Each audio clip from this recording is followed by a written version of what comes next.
Olá, querido, graça e paz. Nós estamos começando mais um episódio do Verbo Literário, que é o clube do livro da Rede Verbo TV. Nós estamos integrando a grade, da Rede Verbo. E se você está nos acompanhando pela TV a cabo, você também pode sintonizar, sincronizar com a gente no chat do YouTube, né? A gente consegue ter um engajamento maior, conversar com vocês, ver o que vocês aprenderam, né?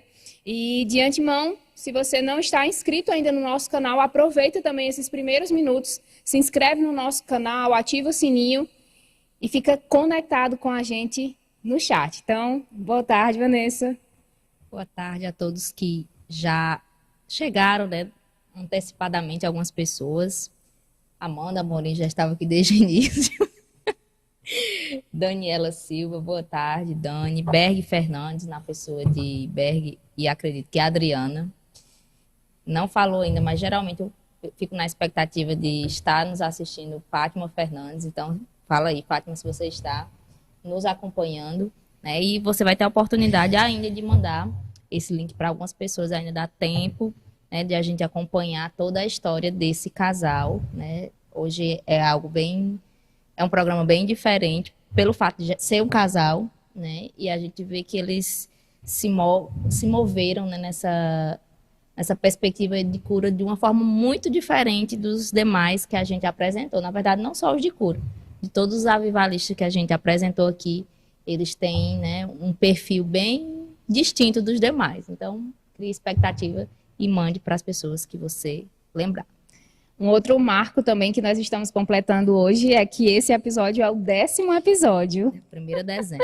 Né? Então, assim, eu já aproveito a oportunidade para dizer, estimular você de alguma forma a colocar no chat como assistir o programa tem te inspirado, influenciado de alguma forma, né? Então, deixa aí sua perspectiva sobre o programa. Esse é o 10º programa, né?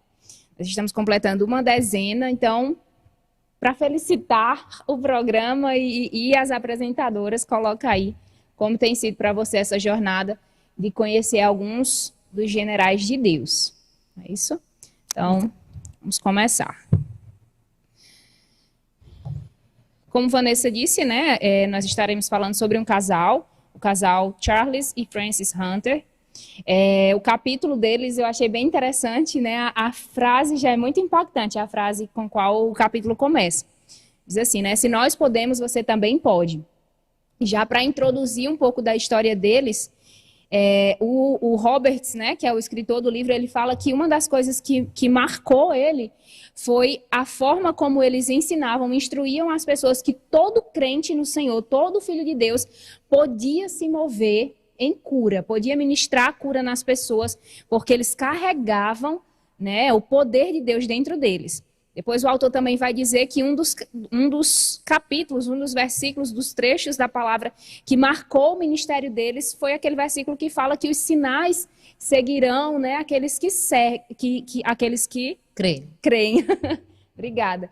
E isso me fala, né, assim, como realmente eles criam que todo filho de Deus, não somente aquele que está em um púlpito, em uma plataforma, aquele que é um pastor, que tem uma ofício ministerial, mas todos aqueles que foram feitos filhos de Deus, né, eles teriam que ter sinais seguindo eles, né, e eu achei isso fantástico, já assim, abrindo com esse comentário, né, bem inspirador.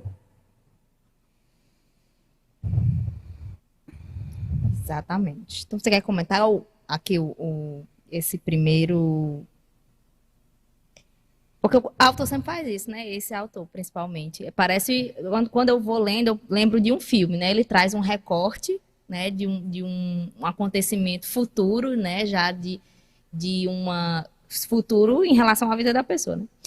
Lá, já num ministério bem estabelecido, né? Traz ali o recorte de algo e depois traz desde a infância daquela pessoa, né? No caso aqui ele traz o relato da infância, né? E de cada um deles separadamente. Mas ele começa falando, né, a respeito de um culto, né, que eles estavam e traz o trecho de como que um diálogo entre eles, né? Eles estavam no Texas, né?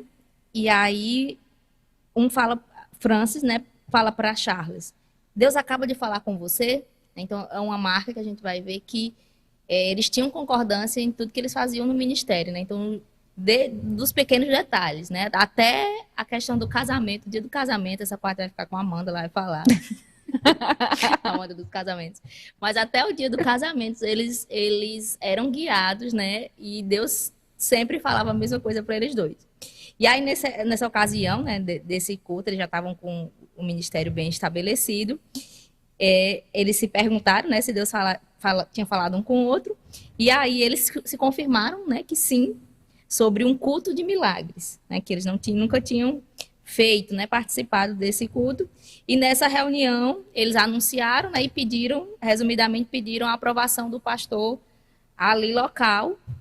E na terça-feira seguinte, aconteceu esse culto de milagres, né? O texto fala que eles já tinham costume com o milagre da salvação, né? Então, era algo que eles ministravam desde o início, que era sobre salvação, mas a partir de então, os sinais, né? Os sinais de cura começaram a acontecer, né, no ministério deles. Né? Aí começa falando que já desde o início, né, que era bem comum, reuniões bem longas, né, de vários dias, de vários turnos. Ele fala que no culto da manhã, que a proposta era do culto da terça-noite, no culto da manhã, já entra uma mulher ali, Mary, né? Ela estava diz aqui, né, que ela estava em lágrimas, com raiva e com profundas necessidades. Não diz o que estava acontecendo necessariamente, mas que ela estava ligeiramente contrariada, né?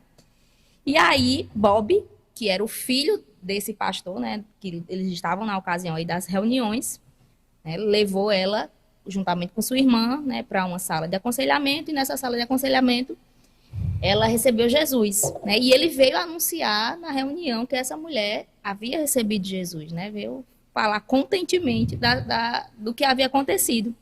E ele era gago, né, o Bob era gago, e enquanto ele estava anunciando, né, Charles chegou até ele e perguntou se ele queria ser, né, se ele poderia orar por ele, para que ele deixasse de ser gago.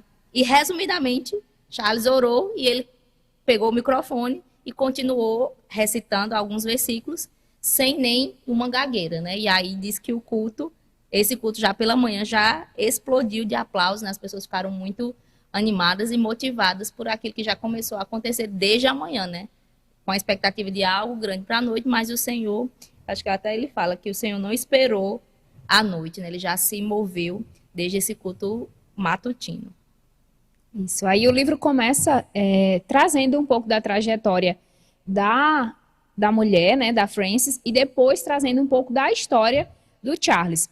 E é bem interessante porque a vida, né, de Frances já começou de uma forma, né, de um rompimento mesmo. O livro conta que o nome do tópico, né, eu acho bem interessante, eu acho esse autor bem criativo, né, assim, um choro sai da caixa de sapatos. E aí o autor escreve que a mãe dela entrou em trabalho de parto meses antes do final da gestação, né, e foi um parto muito complicado, né, e aquela pessoa que estava fazendo o parto, ela tentou salvar a vida da mãe. E o bebezinho de apenas 900 gramas, todos pensavam que ele havia morrido, né? E aí colocaram dentro de uma caixa de sapato para posteriormente ser enterrado. Mas aí em um determinado momento, né, depois de alguns minutos, as pessoas começam a ouvir o som de um choro, né? E era a Frances. E aí o autor já coloca, né, a partir dessa perspectiva, que já no nascimento dela, né, ela rompeu mesmo, ultrapassou as impossibilidades e até as expectativas, né, das pessoas. E aí, né, também, a gente sempre... É interessante que quase todos, né, esses homens e mulheres vêm de uma infância bem difícil, né? Eu não sei se propositalmente, né, o autor quis trazer essa perspectiva, né, de pessoas que saíram de uma origem, né, difícil, de uma infância difícil, que eram pessoas comuns. E aí, nesse contexto, né, que fala de Frances, né, que ela rompeu já desde o nascimento com uma série de dificuldades, né, já lutou e já foi o impossível. diz que a infância dela foi difícil, né, por conta, novamente vem o personagem da tuberculose. A gente sempre, vez ou outra, tem falado, né, essa questão dessa enfermidade que marcou aí alguns séculos, né? E essa mulher, além desse problema de tuberculose, né, fala que ao final da vida dela ela foi internada num sanatório, né? E além dessa situação de enfermidade, eles eram muito pobres. E eu achei interessante, eu não sei se você conseguiu pensar nisso, Amanda, mas enquanto ele falava, né, que apesar de tudo isso, o pai dela, né, ela nasceu Frances e outra irmã, acho que é Kathleen, sempre lutou muito e sempre tentou trazer uma perspectiva diferente, né? Diz que ele era um contador de histórias, né, e sempre trazia uma perspectiva esperançosa, né, para que elas tivessem esperança e segurança. Eu não assisti esse filme, até comecei a assistir, mas não terminei. Um exercício para os próximos capítulos, que é A Vida é Bela, né? Que é se você tem interesse, eu não vou contar a história do filme, porque não dá tempo nem contar a história do livro, então você procure o filme A Vida é Bela. Mas eu me lembrei, né, da história desse filme, né? E que essa postura, eu acredito, e pelo texto, né, trouxe uma perspectiva sobre a vida de Frances, né? Muito diferente de algumas pessoas que talvez tenham vivido numa situação de pobreza extrema, né? Aí diz que ela, mesmo diante de todas essas dificuldades, ela cresceu feliz e determinada a fazer de sua vida algo especial. E que em algum lugar do seu íntimo ela desconhecia, eu não posso. Então você vê aí uma pessoa, né, que desde cedo viveu diante de uma perspectiva diferente, né? Não porque ela tinha recursos, não porque ela tinha muitas condições, nasceu numa família abastada, por nada, mas mesmo por conta de uma perspectiva que foi implantada, né, pelo pai dela, e você vai ver que perseguiu ela durante todo o tempo, que inclusive ela não era crente ainda, ela passou, a gente vai contar, mas ela passou um tempo para aceitar Jesus, mas esse tino, né, essa força interna, esse olhar de vencer as dificuldades, né, acompanhou ela até o final da vida dela, né? Exatamente. E o autor coloca como ela era obstinada, de certa forma, né? A forma mesmo como ela se empenhava em algumas funções. O livro até conta uma curiosidade sobre o desejo dela de ser uma datilógrafa, né? E ela chegou a ganhar um concurso, né? E depois ela começou a trabalhar em uma companhia telefônica e foi galgando, né, alguns cargos. Então, mostrando aí uma personalidade forte, né? Persistente, perseverante. E tem alguém me ligando exatamente agora, no meio do programa. Falando nisso, né, eu quero saudar as pessoas que estão com a gente no chat, né, a Dani, Berg, que na verdade é a Adriana, a Temily, o pastor Alexandre, né, colocou paz abundante, povo santo do Senhor. E aí Dani colocou, tem sido uma aventura viajar no tempo com vocês e conhecer a história daqueles que nos antecederam e deixaram legados que trazem marcas até hoje no meio cristão. Exatamente. Uma das coisas que mais me marcam nesses livros, né, nessa série de livros dos Generais de Deus, é que toda vez que eu leio, algo me toca diferente, né? Eu lembro que da primeira vez eu fui despertada para algumas coisas, mas hoje lendo, né, depois de alguns anos, eu fui despertada para outras coisas, né? É realmente uma série de livros muito impactante. Não é à toa que o Roberts diz que é o propósito da vida dele, né? Faz parte do propósito da vida dele escrever acerca da biografia de pessoas. A Adriana colocou, programa maravilhoso que nos traz conhecimento, nos edifica e as apresentadoras são simplesmente incríveis. Olha só. Obrigada, gente. Boa tarde, né? Berg colocou, Juliette também, boa tarde. Então, obrigado pelos comentários, né? E dando continuidade acerca, né, desse superar de impossibilidades, né? E possibilidades superando possibilidades também. O autor vai começar a contar acerca do primeiro casamento que Frances teve, né? O autor ele diz que ela e mais algumas colegas se presentearam, né, uma viagem para ir a Chicago, e nessa viagem ela conheceu o Larry, que foi o seu primeiro esposo, né? A passagem dele, a figura dele no livro é bem rápida. Depois, mesmo sendo com quem ela teve o seu primeiro filho, né? O autor vai dizer que ele foi diagnosticado com um câncer no cérebro, né? E foi algo muito rápido, que consumiu, né, a vida dele de forma muito rápida, deixando Frances viúva aos 33 anos de idade, né? Relativamente bem nova.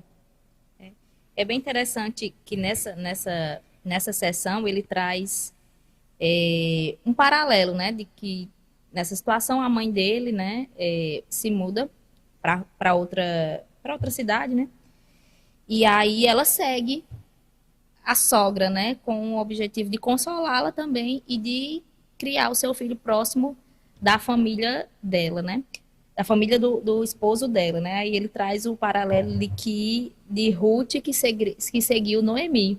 Então, nesse tempo aqui, a gente não comentou, mas no início fala que a família dela frequentava a igreja, né?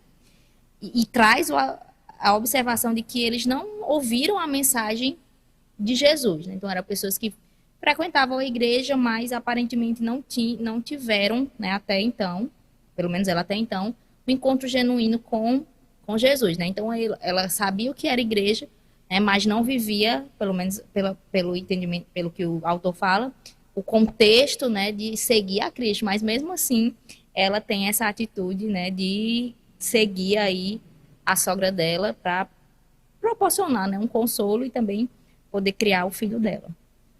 Isso, e aí nessa nova temporada, né, na vida dela, ela acaba conhecendo um homem, né, um empreendedor de sucesso, um construtor, chamado Walter, né, Gardner, e o livro conta que, a priori, ele manifestou, expressou ser uma pessoa e, posteriormente, ele se revelou, né, uma outra pessoa, né, que ela descobriu depois que ele era alcoólatra, e em alguns dos episódios, né, em que ele bebia, ele se tornava também um homem violento.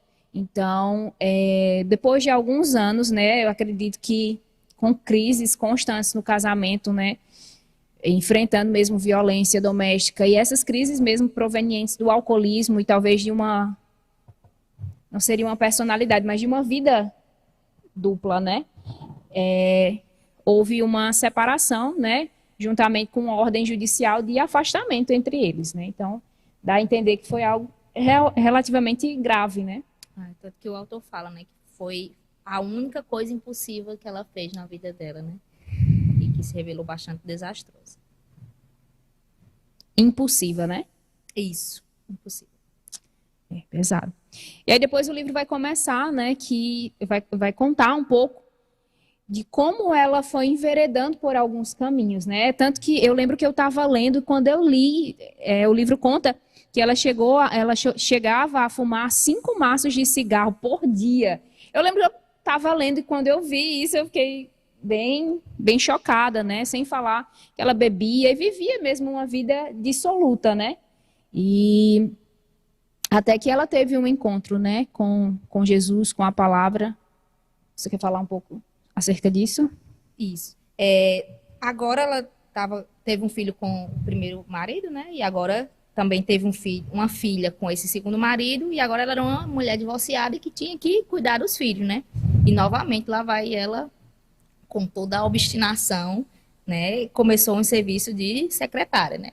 Datilógrafa secretária, e rapidamente ele disse que rapidamente ela evoluiu por uma gráfica completa. Eu entendi, particularmente, não sei você, mas eu entendi que ela passou a ser a dona da gráfica. Né? Não tem muita gerente, clareza. Algo assim. Algo né, de importância ali dentro daquela gráfica. Eu fiquei entendendo que era como que a dona. E a situação nessa gráfica, ela conheceu, né, um pastor que vinha, obviamente, fazer as suas impressões, né, aí do mundo eclesiástico, e sempre ministrava, né, a palavra a ela. Disse que, eu acredito que foi 4 anos. Esse pastor sempre falava, né, de Jesus para ela, e disse que ela ficava muito intrigada, né, por ver aquele testemunho daquele homem, né? Ele nunca pressionou ela, nunca trouxe uma perspectiva, né, assim, condenatória, mas ela ficou intrigada da emoção, né, de tudo aquilo que esse homem passava para ela, mas ela ficou resistente, né, por conta até da vida que ela vivia. Ela ficou um pouco resistente, passou 4 anos aí sendo ministrada, né, esse pastor falando constantemente, e ela sem tomar uma posição, né? E aí aconteceu, né, a situação em que ela se envolveu num acidente, né? Um carro bateu nela, na traseira do carro dela. Aparentemente, nessa situação, não teve um dano grave, mas 3 meses depois dá a entender que ela teve um problema visual por conta de consequência desse acidente. E aí ela precisou ser submetida à cirurgia.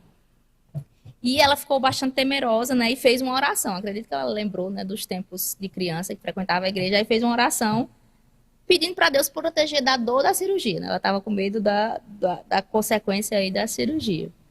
Lá no hospital, eu achei bem interessante. Diz que ela foi ler o Salmo 23, né? Eu acho que foi aqui que eu vi. Para as enfermeiras. Para as enfermeiras, né? Para meio que tentando parecer espiritual. Parecer crente, parecer espiritual, né? E aí elas saíram, as enfermeiras, e de repente, quando ela continuou lendo a Bíblia, para ler o restante do Salmo, as páginas ficaram em branco. E ela ficou perguntando, né? Se perguntou para onde foi a tinta. E ela teve uma visão de uma mão escrevendo: Frances Gardner, eu a amo. E aí é bem interessante que ela diz: Deus molhar o dedo no sangue vermelho brilhante de Jesus e escrever uma mensagem muito especial só para mim. E depois dessa experiência, né, dessa visão, ela mudou a oração. Ela disse: Deus, olha, resumindo, Deus, eu vou mudar a oração. Não me importa mais se essa cirurgia vai doer, o que é que vai acontecer. Mas ela disse que eu prometo que se eu sair desse hospital, eu passarei o resto da minha vida buscando o que eu posso fazer por ti e não o que tu podes fazer por mim. Foi uma experiência muito forte, né? O texto fala que ela encarou aquilo, né, aquela visão, como uma prova genuína do amor pessoal de Deus para ela, né? Então ela foi marcada, né, por essa visão e meio que fez um comprometimento ali com o Senhor, né? E assim que ela saiu do hospital, ela foi, né, até a igreja do pastor, que eu acho que eu não vi aqui o nome do pastor, não me lembro. É Slagle, sei lá, uma coisa assim, Peter Slagle. Foi, né, começou a frequentar a igreja, mas aqui o texto diz que ela passou 9 meses até experimentar o novo nascimento. Ela escutou sobre o novo nascimento, né, mas não tomou a decisão, né? Ficou ali resoluta por 9 meses, até que, depois desses 9 meses, numa impressão de um livro, né, era bem comum, um folheto sobre o novo nascimento, ela ganhou convicção, né? Ganhou convicção daquilo que precisaria fazer e no culto seguinte do pastor Peter, acho que é Slagle, ela, né, foi até a frente e decidiu nascer de novo, né? E fala que ela, acho que é ela que fala nos livros dela, né? E diz: Deus, eu farei um trato contigo, eu te darei tudo de mim em troca de tudo de ti. E ela, aí o texto diz que ela nunca invalidou esse compromisso, né? Então ela, você vê, como uma pessoa bem intensa, né? Até o texto fala antes, nesse tempo, né, das festas, ela era uma pessoa que alegrava festa, então você vê uma pessoa bem intensa e bem extrovertida. E quando ela definitivamente, aqui depois de quase 5 anos, né, de ter semeado ali no coração dela a palavra, ela pegou, né, de fato, com toda a intensidade, aquilo que ela orou ao Senhor, né? E aqui já fica uma lição para a gente, né? Às vezes a gente deseja que algumas pessoas experimentem o novo nascimento, mudem de vida, e você ministra uma vez e já fica frustrada. Eu ministrei, fui para o evangelismo, e a pessoa ainda não se converteu.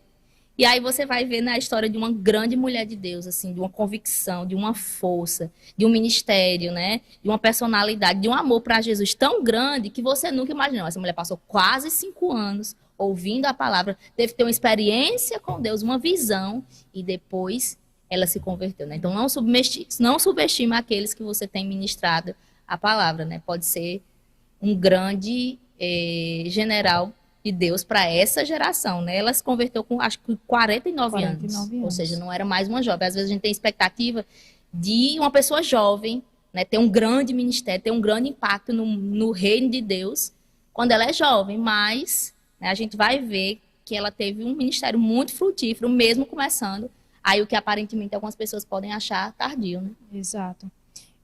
Foi algo que eu fiquei meditando também, porque o livro conta sobre esse rapaz, né, que ministrava a vida dela, não só com as palavras, mas com o testemunho dele, né? Também conta acerca desse desse folheto, dessa igreja próxima à casa dela, né? Que ele disse que encontrou o caminho mais curto para uma igreja. E eu fiquei pensando justamente nisso, assim, né? Nessa paciência, né? Nesse longo ânimo de estar ministrando às pessoas, né? Pulverizando ali a palavra de Deus no coração das pessoas, porque a palavra de Deus ela não volta vazia. Né? Então parece que é só uma semente, parece que é só um Deus te ama, né? Ou algo mais simples do que isso, ou às vezes sem palavras, né? Mas aquilo está caindo no coração de pessoas, né? Fazendo um grande parêntese aqui, né? Mas eu lembrei e relacionei com isso.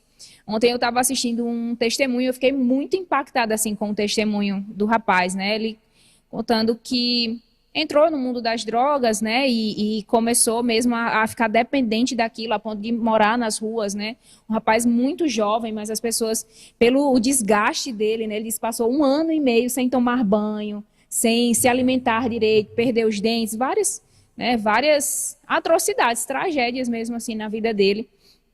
E depois ele disse que um simples ato de uma mulher, né, que parou, ele pediu um dinheiro a ela, né, e ela parou e ela olhou nos olhos dela e deu a Bíblia para ele, né?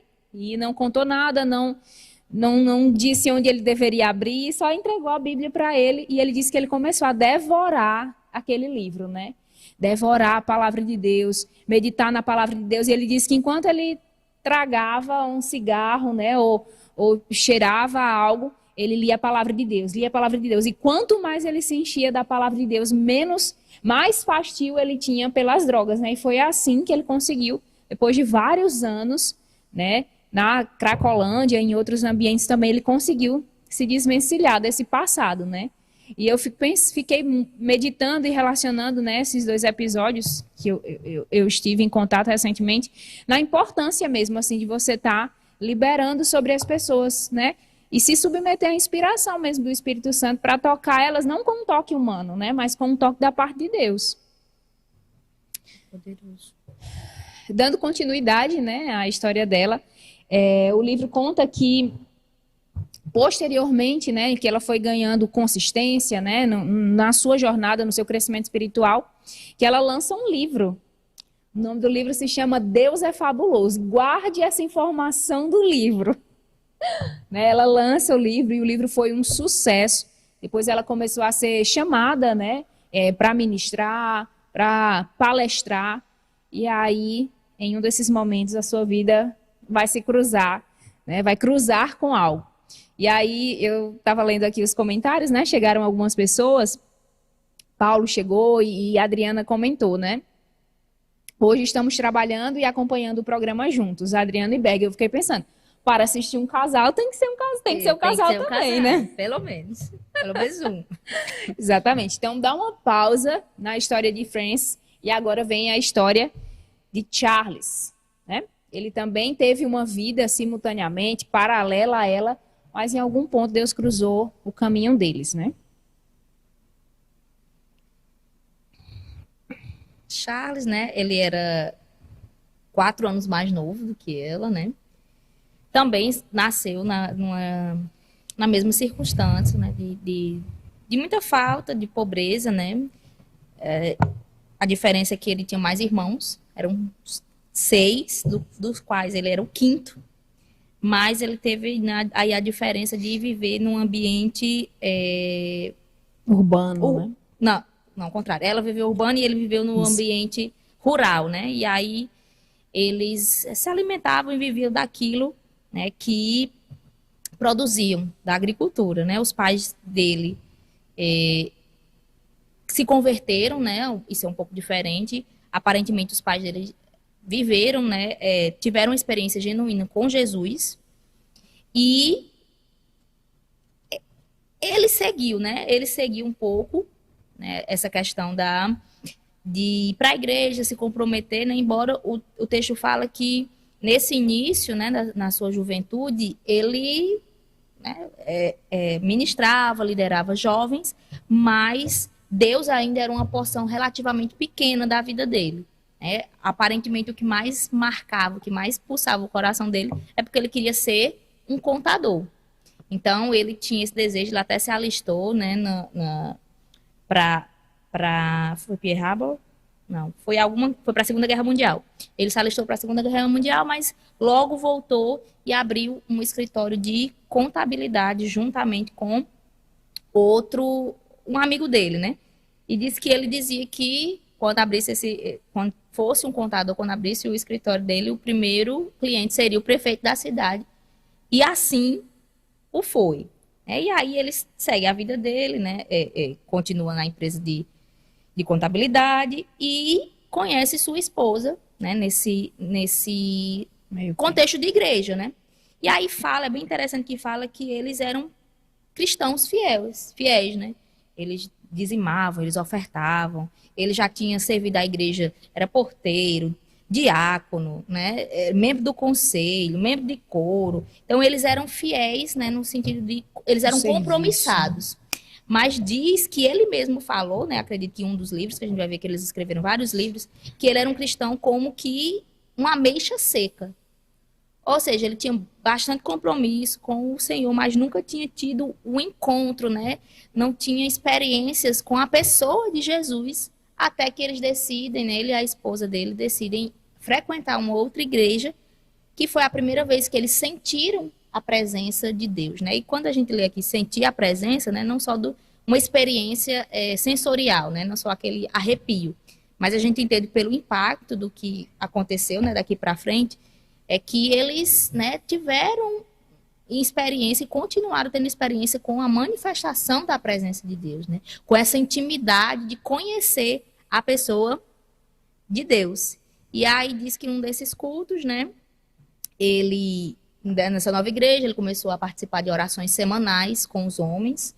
E aí tudo foi mudando, né? Até o ponto de que num culto, ele foi até a frente e fez uma oração, né? Ele disse ao Senhor: leva toda a minha vida e faze-me espiritualmente o que tu queres que eu seja, né? Então foi ali uma entrega, né? Não disse assim se foi a experiência de novo nascimento, mas você vê que foi uma entrega, né? Ali uma consagração que realmente mudou a vida dele e da esposa dele dali em diante, né? Eles viveram dali em diante, né? Manifestando o poder e a presença de Deus por onde eles passavam. Isso. Eu quero fazer um breve adendo, né? Saudar quem chegou no chat, né? Depois, Patrícia, a Adriana comentou também, né? Temos que olhar para as pessoas como Deus os vê e como Deus as vê, né? E veio o desejo de perguntar para vocês qual general de Deus mais marcou né? Desde que você tem começado a assistir o programa e tudo. Eu tenho a minha predileta. Já dou uma dica, né? Especificando.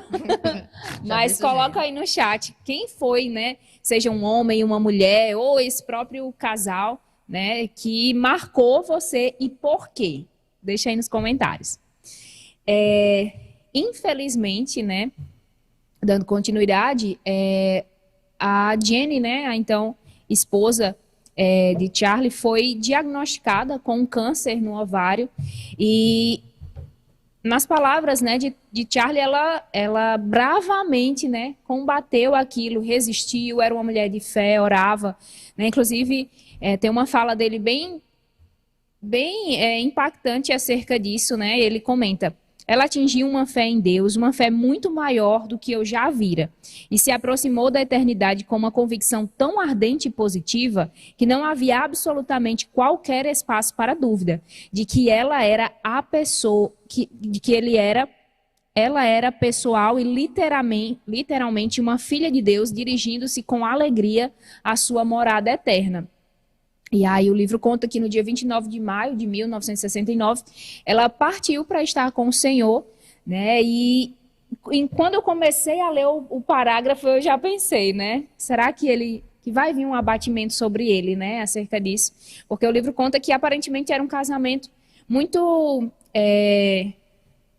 constante, um casamento mesmo, harmonioso, né? Harmonioso, né? Que eles se amavam, né, e viviam bem dentro daquilo, né, não possuíam filhos, né, mas era um casamento harmonioso. Foram muitos anos, já não lembro aqui, mas foram se eu não estou enganada, foram 35.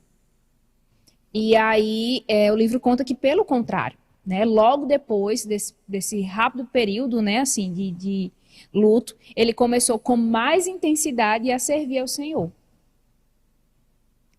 A próxima parte eu não vou me arriscar, vai ficar com a... Eu já fiquei estereotipada com casamentos e com as mortes.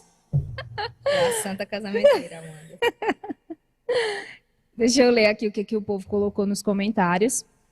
Dani colocou, Catherine Kuhlman, pela intimidade dela com o Espírito Santo. A minha também, é a minha predileta, sempre. Patrícia Azevedo, Catherine Kuhlman. Por quê, Patrícia? Me fale aí, por que justamente Catherine Kuhlman? Não por falta de motivos, né? Mas pelo excesso deles. No próximo ponto, a gente vai comentar um pouco sobre como o destino deles se cruzaram, né? Da Frances e do Charles. Eu acho engraçado esses nomes, né? Porque pra gente parece quase dois nomes masculinos, né? Mas o livro conta que ela... Lembra que nós falamos que ela chegou a publicar um livro, né, chamado Deus é Fabuloso, e ela começou a ministrar sobre aquilo, a dar palestras sobre o livro, né, o livro foi ganhando relevância, bem como ela também, né, o ministério dela também. E aí, em uma dessas ministrações, uma dessas palestras que ela estava dando, né, em um acampamento, um amigo de Charles estava nesse acampamento, e quando ele retorna do acampamento, ele compartilha com ele, né, todas as boas novas, tudo aquilo que ele viu no acampamento, e compartilhou com ele aquele livro, né? Se eu esquecer de algum detalhe, você me lembre. Nada, eu sempre lembro, pode deixar. E é bem interessante porque o livro conta que ele se apaixonou, né, que ele ficou muito interessado pela autora daquele livro, né? Não fala ainda, é porque eu sou emocionada, né? Mas fala que ele se interessou pela autora por trás, né, daqueles escritos e tudo, do ensino. E aí, o próximo ponto foi que ela iria ministrar, né, na cidade onde ele estava. E aí, ele, ousadamente... Vanessa acha bom, ela fica só olhando assim, ó, pra mim, né? Mas ele fala que ousadamente ele enviou um convite para ela perguntando se ela poderia, durante aquele tempo de ministração, ficar hospedada na casa dele. E ao princípio ela achou aquilo um absurdo, né? Até coloca que ela interpretou mal a oferta e desligou o telefone na cara daquele velho sujo. Achando que ele era mais novo, 4 anos, e ela nem sabia. Exatamente. E aí, mesmo assim, né, ela foi, obviamente não ficou hospedada na casa dele, mas nesse evento houve um encontro entre eles e o livro conta que quando eles foram apresentados, né, apertaram as mãos, surgiu algo diferente neles, né, tanto nele como nela, né. Eu acho bem interessante, né? Tem assim, né? O autor colocou. Quando apartaram as mãos, ela sentiu a eletricidade do Espírito Santo fluindo entre eles. Conhecê-lo ao longo dos 2 anos, dos 2 dias seguintes, e convenceu de que estava errada acerca das intenções dele. E a gente vai ver, né? Que ela deu acesso a ele, que eles começaram uma troca de cartas, e a princípio essa troca de cartas era sobre... o amor deles, o compromisso deles pelo Senhor, mas logo, né, essas pautas foram sendo trocadas para um interesse mútuo, né? Eles se deram conta acerca de que estavam apaixonados um pelo outro. E aí, você quer dizer o próximo ponto? Não, continue, é você. Mas se quiser, eu continuo. Deixa eu ver qual era o próximo ponto. Do próximo passo, né? Que eles estão conversando por cartas, aí, né? Já viram que estão, né, ali encaminhando para um casamento. Exato. E aí eles queriam, né, como servos de Deus, pessoas muito consagradas ao Senhor, eles queriam a confirmação do Senhor, né?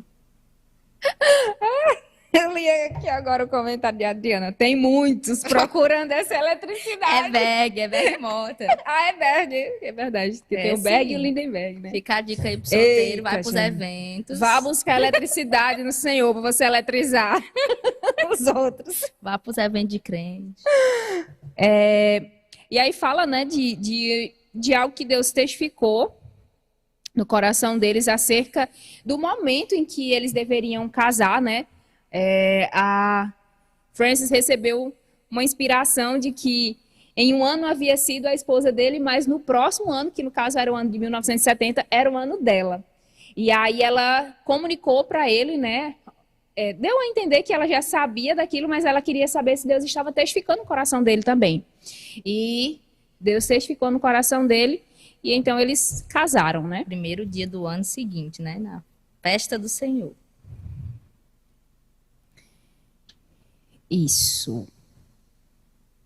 E aí eles tinham, principalmente ela, né, que já estava no ministério itinerante, né, nessa parte do tempo da confirmação, ele disse que ela não tinha agenda um final de semana. Uma das dificuldades era achar um dia, né, Deus, qual dia vai ser, que eu não tenho um final É difícil namorar quem está no ministério, meu filho, não é fácil não. Um final de semana não tem para casar. Aí, né, o Senhor dessa estratégia, e aí ela continua o ministério itinerante dela, e ele continua no escritório de contabilidade. Interessante que o primeiro esposo dela também era contador, né? Mas fala que o início foi um pouco difícil principalmente para ele, né? Porque ela viajava muito e aí conciliar essas viagens, né? E estar juntos não foi tão fácil no início, até o ponto em que ele foi começando, né, a deixar um pouco, né, o trabalho da contabilidade e começou a acompanhá-la juntamente com a filha dele, era a filha do segundo marido dela, né, mas ele acabou adotando a menina, né, adotando legalmente também, né, de coração, afetuosamente, mas legalmente. E aí ele venceu nessa essa primeira dificuldade, né, de que ali casou-se com alguém que era muito ocupado e viajava bastante, e ele tinha um emprego, um tipo de trabalho, né, que fazia com que ele estivesse de uma forma mais presa ao local.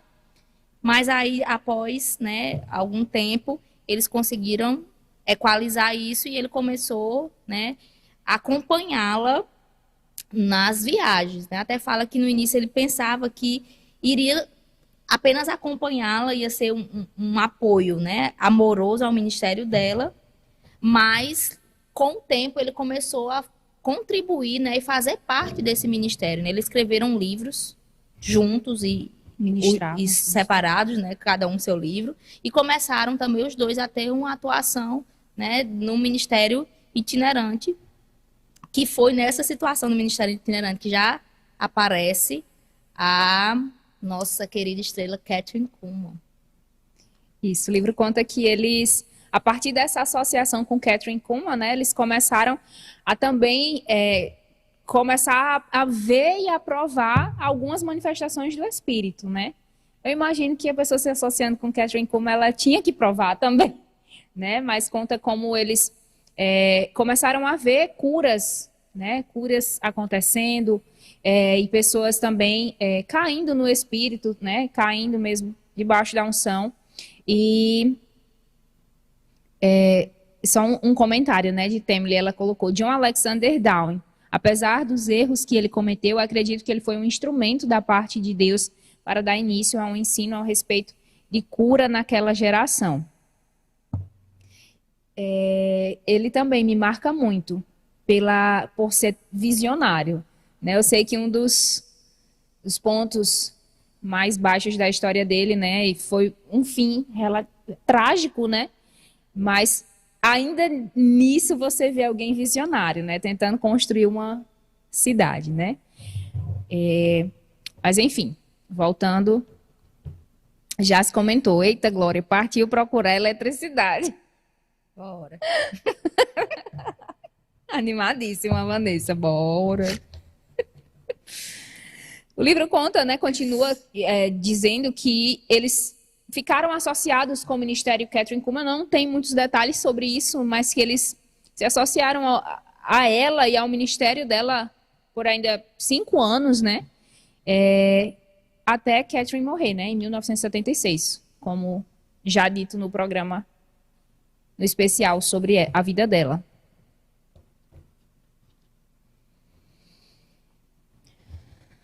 E aí, com essa experiência, né? E até conta depois, não dá tempo pra gente falar, não dá pra você ler depois, se tiver oportunidade, mas que a própria Frances, né, ela passa por uma experiência de cair no espírito, né, que nesse tempo aqui era uma coisa, né, bem criticada por alguns, né, cristãos mais tradicionais, né, tem até um termo, que eram os santos roladores, né, E aí ela teve uma experiência, né, inegável, e a partir daí eles começaram a se abrir, né, para a nova fase, né, quando eles começaram a entender sobre isso, a nova fase, eles acreditavam que seria o novo passo do ministério deles, né, na vida cristã deles, que seria o batismo no Espírito Santo. E aí já com esse primeiro contato, né, aí com o sobrenatural, com os dons do Espírito, com manifestação de curas sobrenaturais, né, eles já estavam mais abertos para essa nova perspectiva do batismo do Espírito Santo, né, que foi a ocasião em que eles numa associação internacional de livros, né, eles tiveram contato com outro autor que escreveu sobre o batismo no Espírito Santo. E aí, esse autor, né, teve uma identificação também, principalmente com o Charles. E numa ocasião, né, ele foi ministrar na cidade em que Francis e Charles moravam e compartilhou uma fita cassete, acho que a fita cassete, já era fita cassete, mas era uma ministração dele sobre o batismo do Espírito Santo. E nessa ocasião eles escutaram a ministração, né, e depois disso eles receberam ali o batismo no Espírito Santo, que foi algo, né, que fechou algumas portas para eles, né? O livro conta que assim que eu fiquei curiosa para saber como foi que isso, que diz que no outro dia não existia Instagram, não existia WhatsApp, não existia nada, mas eles ligaram pro George, né, que foi essa pessoa que ele conheceu, esse ministro, eles ligaram para ele falando sobre a novidade e um dia depois todo mundo tava sabendo. A ponto, eu fiquei curiosa, como foi que espalhou tão rápido, né? A ponto de que um dos líderes da igreja que eles eram, né, da igreja de Deus, eles ministraram, ligou para eles perguntando se era sério a questão do batismo no Espírito Santo, e a partir de então esse líder, né, fechou as portas, cancelou vários eventos que já estavam marcados, né, por conta dessa novidade que eles criam, né, essas pessoas criam que isso vinha de outros espíritos, né? Não só a igreja, essa igreja, essa denominação, mas várias outras fecharam suas portas e cancelaram todos os eventos que tinha, né, marcado com o Francis e com a Francis e o Charles, eu fui confundido. Mas aí, né, é bem interessante que a gente conhece isso de perto. Abriu-se uma nova porta através da Adonep, né, que quase todos nós conhecemos. E aí esse visionário, né, tem o nome dele aqui, que eu esqueço, é Demos Chakrian, sei lá. Mas esse homem aqui, que eu não sou, ele surge com essa ideia da Adonep, né, para levar, né, o testemunho de fé, para levar pessoas a compartilhar sua fé em um contexto diferente, né, do contexto de igreja. Se você não sabe o que é Adonep, você procura na internet, que não vai dar tempo para a gente falar. Mas todas as cidades, né, o que a gente chama de capítulo, ou seja, toda a cidade geralmente tem uma reunião de Adonep. E, inclusive, Francis foi a primeira mulher a ministrar nesse tipo de reunião. Então, se cada cidade tinha, né, ali uma reunião da Adonep, então várias, a despeito de todas as portas que fecharam, várias outras se abriram para que eles pudessem administrar, né? Numa ocasião dessas reuniões, mais de 500 pessoas receberam o batismo no Espírito Santo em uma só reunião. Nossa. E aí Roberts vai escrever também de como a Francis experimentou de cura, né? Cura divina em 3 momentos. O primeiro dele, né? São 3 testemunhos. O primeiro dele, ele documenta que ela tinha uma doença, né? A doença de Addison, ou Edson, é um nome estrangeiro, né? Mas pesquisando aqui, era uma doença que as glândulas adrenais produziam pouco cortisol, né? Então ela precisava, né, por ter essa condição, ela precisava tomar esteroide até o final da vida dela, precisaria, né? Porque senão, se ela não tomasse, essa doença poderia ser fatal.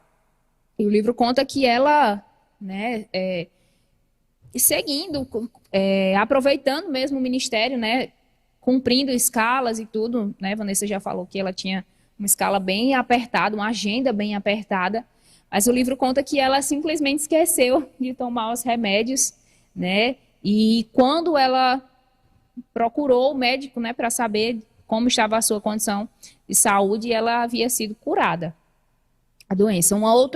Um segundo testemunho, né, acerca da saúde dela foi que um dos olhos, né, o olho que ela considerava bom, né, no início a gente falou que ela teve uma outra deficiência, né, em um dos olhos, mas o outro olho dela começou a apresentar, né, um problema, e esse problema seria necessário fazer uma cirurgia, mas ela também foi curada, num abrir e fechar de olhos, ela foi curada. E um terceiro testemunho foi sobre uma fratura que ela sofreu, né, nos ossos, e milagrosamente também experimentou de restauração de saúde, né, dos seus ossos.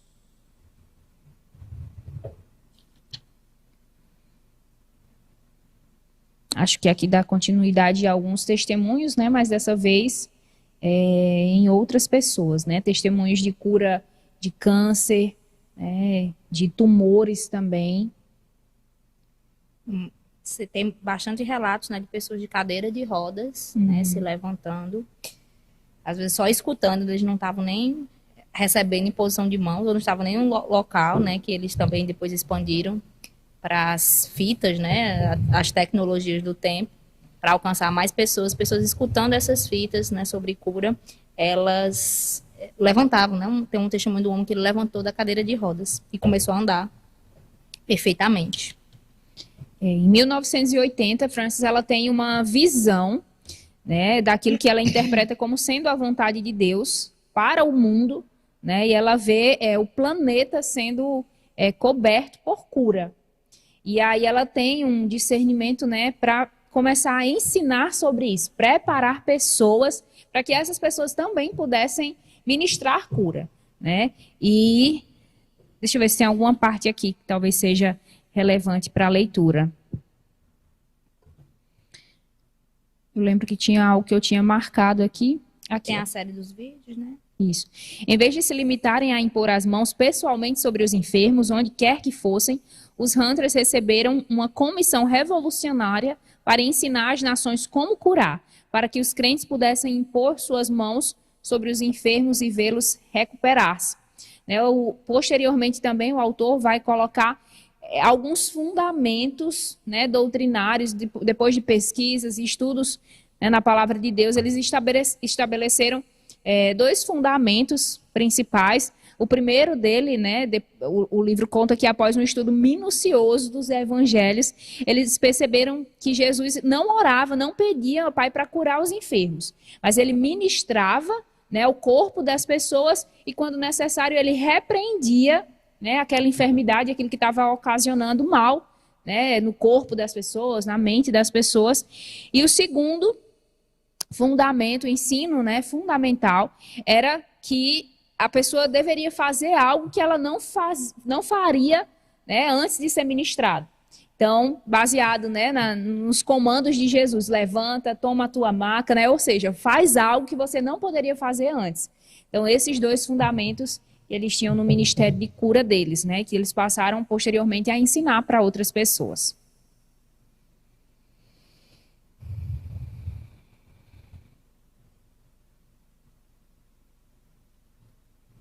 Tem um dado aqui bem importante, né? Os Hunters haviam sido fundamentais para a salvação de muito mais de 200 milhões de crentes no mundo todo.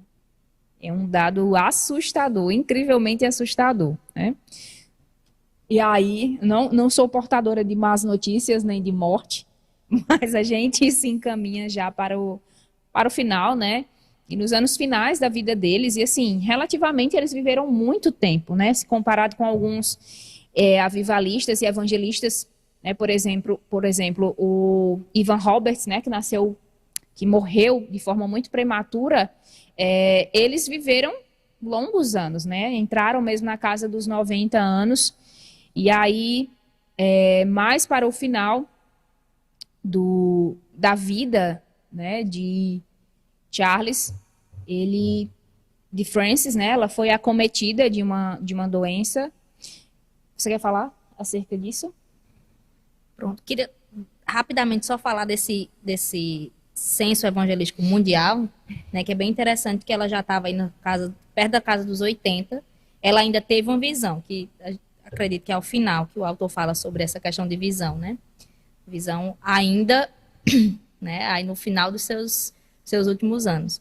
Então, ela teve uma visão, né, sobre esse censo mundial, né, para trazer realmente, não só para aquela localidade, né, ali no raio de atuação deles, mas para que essa visão de evangelismo, de pessoas sendo alcançadas, pudessem tocar todo realmente o mundo.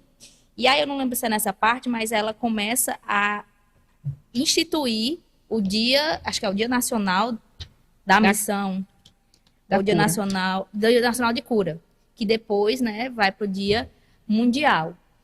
E nisso, né, várias denominações, várias pessoas, vários ministérios se juntaram, né? O primeiro aconteceu dia 28 de outubro de 2006. Então, a proposta seria, né, todas as igrejas que comprassem a ideia, abrir as suas portas, né, para que os enfermos pudessem ser ministrados de cura. E 2 dias depois, as linhas telefônicas, né, eram abertas para receber os relatos de cura que acontecia nesse dia. E aí isso foi, né, até o prefeito de Houston, né, comprou essa ideia e declarou que o dia seria chamado Dia de Charles e Francis. E aí é bem interessante que ela, né, continuamente programava, né, esse dia. Então, para ela, era uma missão anual. Eu acredito que é aqui, né, que o autor tem uma entrevista com ela, né, sobre esse movimento, né, de estar avivada, deixa eu ver se eu marquei aqui, mas de estar avivada até os últimos anos da sua vida, né, que ele disse que ela era uma bola de fogo, que compartilhava com incrível clareza as verdades que havia aprendido enquanto trabalhava para fazer o reino de Deus. Então não dá pra gente ler tudo, mas é bem interessante que é uma coisa que ela sempre falava, ela sempre dizia: Jesus é o homem mais empolgante que já viveu. Então ela sempre fala nos livros, né? Ela sempre tinha essa perspectiva, né, de que, em outra fala, ela diz: a vida cristã é a vida mais empolgante do mundo, né? Então, o autor traz assim um entendimento que ela tinha um propósito muito firme no coração dela, né, que fez com que até os seus últimos anos de vida ela sempre estivesse projetando coisas, sempre trabalhando, né? Eles não tiveram aposentadoria, né? Eles trabalharam, eles produziram para o reino de Deus até o último momento de suas vidas, né? Até certa vez, quando perguntados, né, assim, porque eles eram conhecidos como um casal feliz, né? Quando perguntados acerca da felicidade deles, né, qual era a origem, a fonte dessa felicidade, eu achei bem interessante, né, a frase dela. Ela diz assim: Charles e eu estamos sempre felizes e entusiasmados porque encontramos o segredo da vida. O segredo da vida é dar. Nós demos nossas vidas inteiras a Deus, nós damos um ao outro, damos às pessoas com quem partilhamos nossa fé, estamos constantemente dando de nós mesmos, de algum modo, por isso estamos sempre felizes. E ao final dessa página, eu estava esperando que a Amanda lesse, mas ela não leu. Ela diz assim: até hoje, Charles me diz muitas vezes por dia que me ama. Eu marquei aqui, mas eu quis dar essa primazia. Foi, tá certo. Né? E aí, dando continuidade, essa parte também me marcou um pouco, eu fiquei meditando sobre ela. Mas quando aqui em 2006, Charles foi submetido a uma cirurgia na coluna em que ele precisou ficar internado, né? E Frances demonstrou, né? Ela já fica rindo, né, de mim. Esse programa está sendo, olha, para ela me caçoar. E Frances escreveu assim, né? Disse, na verdade. Então, eu me hospedei. Porque meu Kindle está com a letra tão pequenininha que eu não estou conseguindo nem ler direito. Quer ler aqui? Então, Quer ler? Me instalei? Não, eu leio aqui. Então, eu me instalei naquele hospital. Ele não fica sem mim de modo algum. Onde ele se hospeda, eu me hospedo. Quando eles colocaram Charles em uma casa de repouso, Frances se mudou com ele. Eu não me importo, ela exclamou. Onde quer que ele se hospede, eu me hospedarei. Ela continuou: penso que é incrível eu ter 90 anos de idade. Nós somos as pessoas mais velhas do lar de idosos. E ainda assim somos as mais novas, porque somos os únicos aqui que ainda trabalham. Ninguém mais tem um propósito na vida. Nós ainda temos um propósito: divulgar o evangelho de Jesus Cristo. E aí, em 2009, né, 14 de julho, Frances, ela parte para estar com o Senhor. E um texto assim que foi colocado, um fragmento das Escrituras que me lembrou uma verdade, né? Que está lá no Salmo 116, no versículo 15, está escrito assim: preciosa é aos olhos do Senhor a morte dos seus santos. É tanto que a gente lê, né? Naturalmente não é algo bom de se ler, né? Que alguém faleceu, principalmente alguém com tantos resultados, com tantos efeitos ministeriais. Mas ao final desse capítulo você fica muito esperançoso, né? E pouco tempo depois, Charles também parte para estar com o Senhor, né?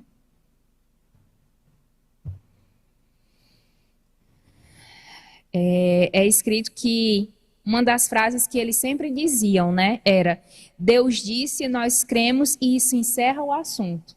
Então isso, acredito que deva ter marcado, né, o ministério deles. Acho que não deu tempo, né? Que a Molina. Então, enquanto vocês vão, quem não respondeu vai terminando de responder a pergunta de Amanda e dando suas considerações finais.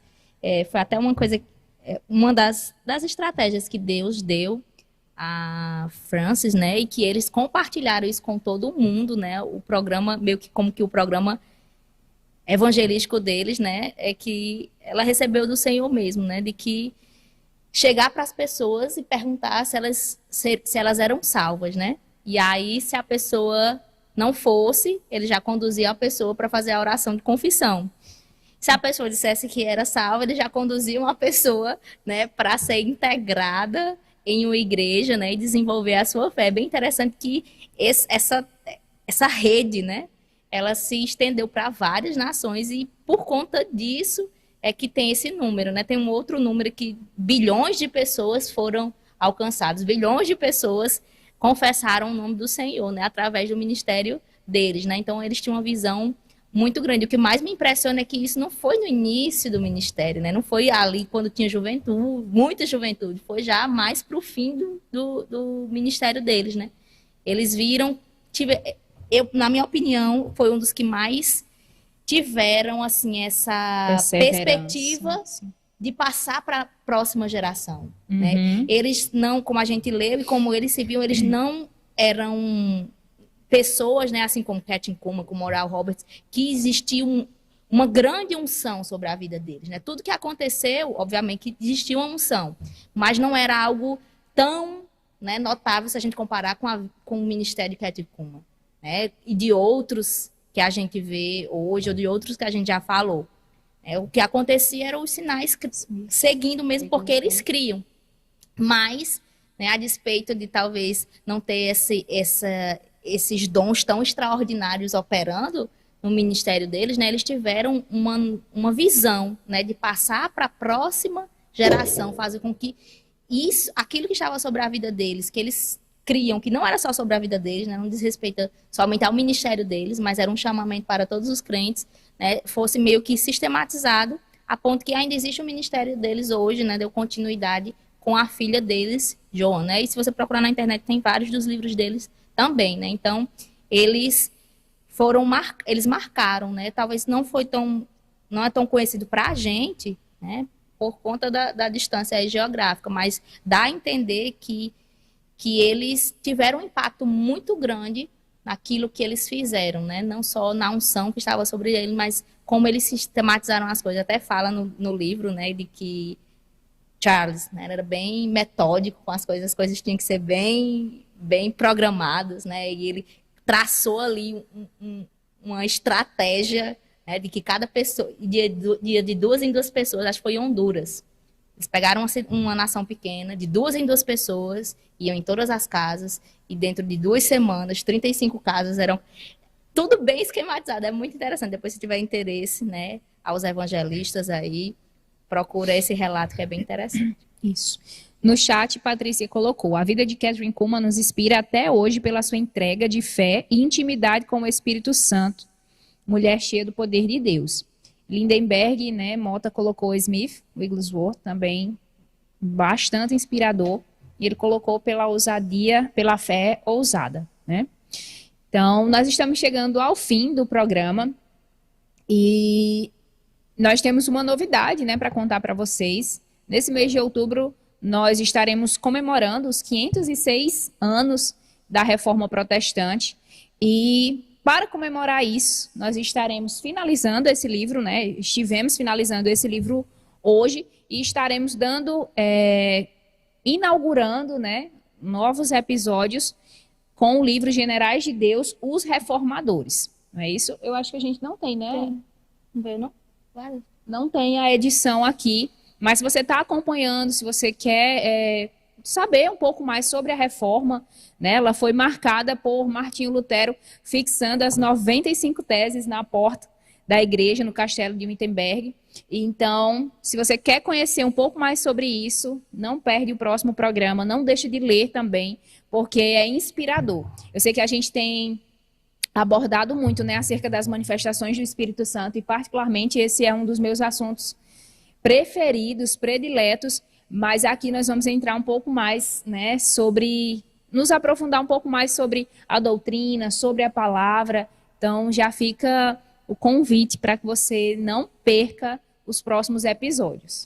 Curiosamente, é um momento de curiosidade, no mesmo dia, né, que no 31 de outubro, é comemorado o Halloween. Então você, pai, mãe, que tá aqui, que não vai querer falar de Halloween pro seu filho, aí você vem escutar 4 dias antes sobre a Reforma Protestante para inspirar a sua criança. Exatamente. Então nós precisamos, gente, conhecer quem foram, né, esses heróis na fé, essas pessoas que marcaram o curso da história. Nós sabemos que quando houve quando começou, né, a reforma, a igreja como um todo, né, se podemos assim dizer, ela estava indo de mal a pior, né, com a venda, as indulgências, né, com o espírito mesmo de engano dentro da igreja e várias outras coisas, mas a partir, né, de homens que desbravaram, né, santas revoluções, nós tivemos o curso mudado e hoje nós podemos experimentar dos frutos, dos efeitos, né, da coragem desses homens. Eu estimulo você mesmo a convidar outras pessoas para participar, né, porque é um conhecimento, né, a história, né, do que aconteceu na Reforma Protestante é muito importante para as bases daquilo que a gente crê, né, algumas coisas. Então, se você já ouviu falar de Lutero, até assistiu o filme, mas não sabe muitos detalhes, né, porque o filme tem muita parte de ficção, né, para trazer ali um romance, para ser, né, atrativo, mas a gente vai trazer alguns fatos. Então, você que, principalmente, se considera um cristão protestante, né, não é um cristão católico, e se você é católico também, venha conhecer, né? Mas se você é um cristão protestante, é importante que você saiba o que foi que aconteceu. Se você não sabe, na próxima sexta nós vamos lhe contar o que aconteceu. Eu fico pensando, né, que às vezes a gente reproduz alguns cânticos, fica cantando, né, que a perseguição não parou a igreja, os leões não pararam a igreja, mas quando a gente não tem conhecimento, isso é só, né, como um papagaio ali, reproduzindo vários sons, mas aquilo não tem um fundamento. Mas quando você entende, né, pelo conhecimento, né, que o que representou esse momento, né, dos cristãos serem colocados como né, como ali uma animação para entreter as pessoas, isso é muito forte. Né? A gente está falando de coisas, de fatos históricos. Então, assim, não perde por nada, né? Isso vai ser realmente assim inspirador. E eu creio que isso vai fortalecer a nossa fé e a nossa ousadia em crer, né? Como eles também foram ousados em crer, em perseverar e guardar a sua fé.